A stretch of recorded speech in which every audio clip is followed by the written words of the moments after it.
ஆகி ஆள் என்ற ஓர் வார்த்தை உண்டானதே.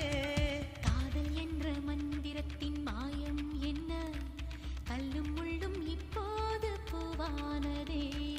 வானவில்லின் துண்டொன்று மண்ணில் வந்து யாருக்கும் சொல்லாமல் பெண்ணானதே. தென்மேற்கு பருவக்காற்று தேனி பக்கம் வீசும்